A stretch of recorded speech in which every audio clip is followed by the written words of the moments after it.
Военнослужащие войск беспилотных систем на законодательном уровне получили право на увольнение по окончанию контракта. Об этом поговорим сегодня в программе «Интервью». Здравствуйте, я представляю гостя в студии. Сергей Роденко, начальник пункта отбора на военную службу по контракту Республики Башкортостан. Сергей Александрович, здравствуйте. Здравствуйте, Роза. Здравствуйте, уважаемые телезрители.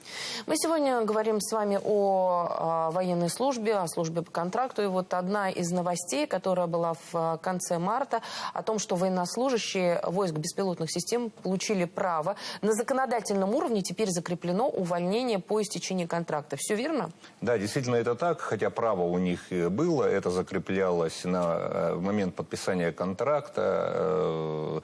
К стандартному контракту прикладывалось приложение, где было прописано обязанности Министерства обороны в случае нежелания военнослужащего проходить службу, уволить его по окончанию срока контракта. 26 марта президент Российской Федерации своим указом внес изменения в части, касающейся увольнений военнослужащих. И, соответственно, военнослужащие войск беспилотных систем на законодательном уровне теперь закреплено их право уволиться по окончанию срока контракта. Обращаю ваше внимание, что вообще перечень воинских должностей определяется решением министра обороны, которые имеют право на увольнение. И кроме военнослужащих беспилотных систем, это же право имеют и военнослужащие, которые проходят военную службу по контракту на воинских должностях медицинского профиля. Сергей Александрович, продолжается набор в войска беспилотных систем? Да, набор продолжается. Какие требования к тем, кто хотел бы подписать контракт именно в этом виде войск?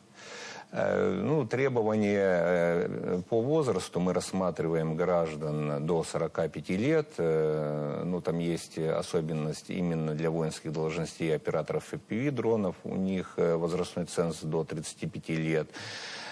Состояние здоровья, соответственно, желание проходить службу именно в новом виде вооруженных сил. Кроме того, конечно же, преимуществом таких кандидатов является образование или опыт работы на родственных военно-учетных специальностях, то есть это программисты, это спортсмены киберспорта, это граждане, которые имели опыт управления дронами, работали на каких-то должностях, связанных с робототехникой. Если есть желание, но нет такого опыта, будет обучение? Конечно. То есть Министерство обороны, оно обязанность на себя берет, и это все опять же прописано в приложении к контракту, обучить военнослужащего войск БПС. То есть служба начинается у таких военнослужащих с обязательного прохождения обучения в течение 2 месяцев в одном из учебных центров Министерства обороны, где военнослужащего научат всему. И обучение там происходит не в таком порядке, что всему по чуть-чуть. То есть военнослужащий проходит обучение именно на управление и применение конкретным видом беспилотного аппарата. Причем, да, действительно, есть же разные виды БПЛА, есть и разведывательные, есть, которые доставляют еду, еще что-то. Вот эти подразделения, спецификация, потом она как-то получается продолжение. То есть у бойцов, наверное, бойцы же не всеми видами дронов управляют? Конечно же нет. Еще раз повторюсь, там готовят именно специалистов на определенный вид или тип беспилотного аппарата. То есть и, соответственно, и воинские должности сейчас предусматривают не просто оператор БПЛА, а именно оператор FPV-дронов или оператор какого-то определенного типа дрона или беспилотного аппарата. Какие полагаются выплаты для военнослужащих войск? Для военнослужащих, которые заключают контракт с территорией Республики Башкортостан, у нас положена региональная стимулирующая выплата в соответствии с указом главы Республики Башкортостан в размере 1 миллиона рублей. Кроме того, за заключение контракта в соответствии с указом президента все военнослужащие получают выплату в размере 400 тысяч рублей.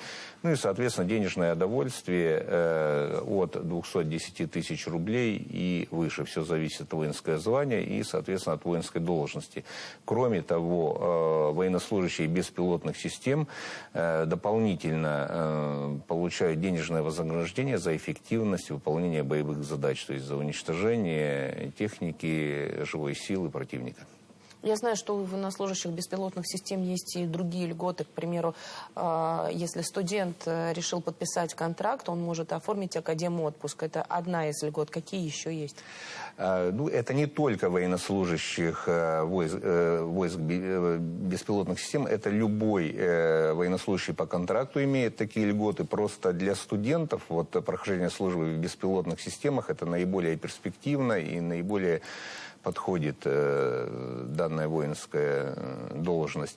То есть студент, допустим, если даже у молодого человека есть какие-то проблемы, академическая задолженность по учебе, то заключением контракта эта академическая задолженность погашается.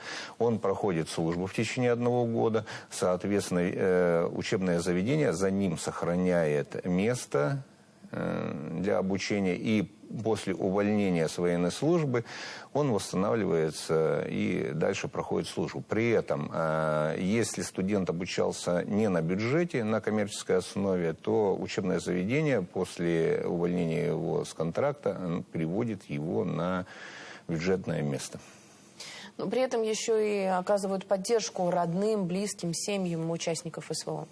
Да, все верно. Военнослужащие беспилотных систем, они также пользуются всеми льготами и гарантиями, как федеральными, так и республиканскими, установленными для военнослужащего участника специальной военной операции. Также и члены их семей пользуются всеми льготами близкого родственника, участника СВО.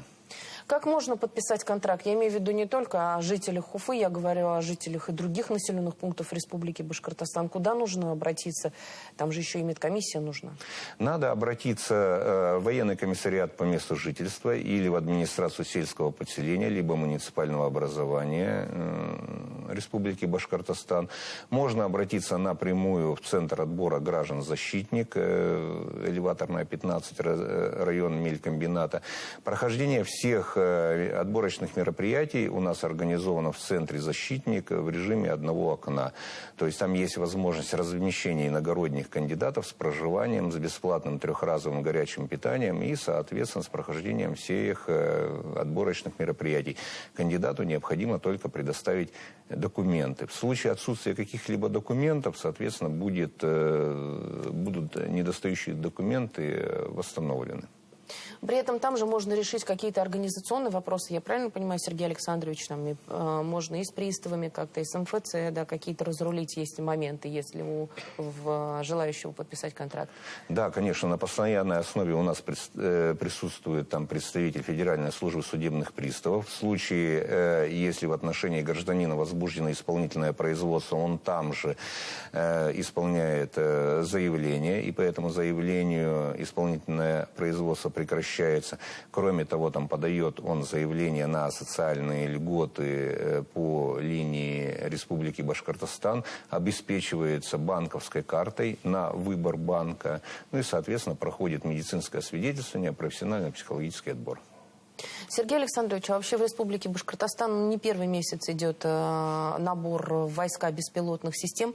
Идут ли подписывать контракт? Насколько много желающих? Данный новый вид вооруженных сил, он, конечно же, вызывает интерес у потенциальных кандидатов. Поэтому контракт подписывают. Активно мы начали эту работу с 1 января, хотя еще в декабре мы отправляли уже наших земляков именно в подразделение беспилотных систем. Но на сегодняшний день несколько сотен уже граждан, наших жителей нашей республики подписали контракт для прохождения службы именно в подразделениях беспилотных систем. Сергей Александрович, спасибо огромное, что пришли сегодня к нам в студию, рассказали о том, как можно подписать контракт, об особенностях, да, о том, что можно пойти и служить в войсках беспилотных систем, что для этого есть какие-то определенные требования, но можно и обучиться этой специальности. Спасибо огромное. Спасибо вам. Это была программа «Интервью». На наши вопросы ответил Сергей Роденко, начальник пункта отбора на военную службу по контракту. Я Роза Хабибуллина. Спасибо, что были с нами.